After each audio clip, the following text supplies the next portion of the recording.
This very busy week in politics continues later on tonight. That is when President Joe Biden, of course, delivers his third State of the Union address to a joint session of Congress. So a number of Texans have been invited to attend this year, including a Dallas woman who, you remember, she had a complicated pregnancy and left Texas to get an abortion. Political reporter Jack Fink is here with her story. Jack, we've heard a lot about Kate Cox. She is Jill Biden's guest tonight, First Lady's guest. That's exactly right. But we also spoke with another woman from Dallas in that same situation. Her name is Dr. Austin Dennard. She was invited to the State of the Union by North Texas Congressman Colin Allred, who's now the Democratic nominee for U.S. Senate. Reproductive rights is a campaign issue for Allred and one you'll hear tonight from President Biden. I really never imagined that I would be going to the State of the Union, but I'm incredibly honored. Mr. Speaker, the President of the United States.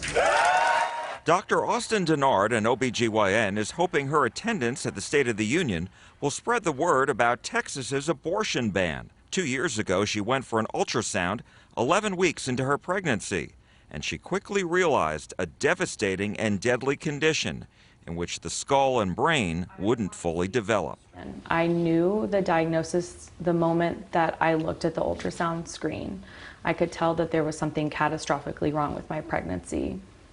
I can't imagine watching that, seeing that for the first time. It was a moment I'll never forget, and it still brings me to tears to think about it, because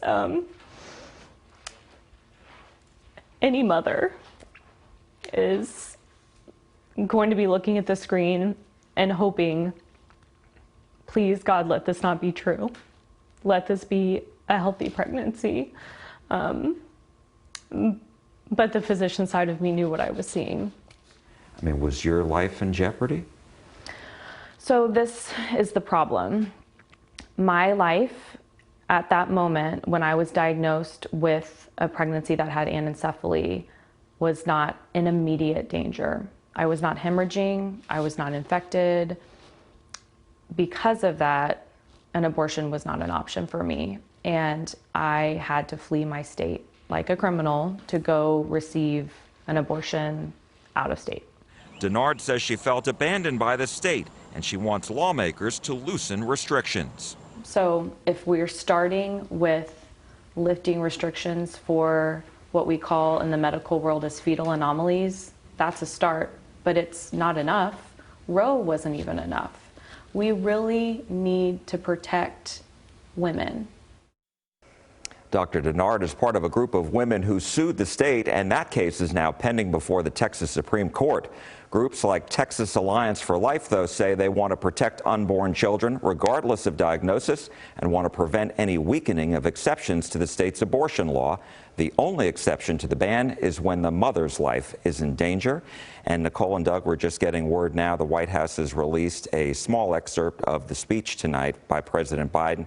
He says he's going to tell the American people that he wants to restore Roe v. Wade as the law of the land again. All right, 8 o'clock tonight, by the way, in the president's speech tonight. Jack, thank you.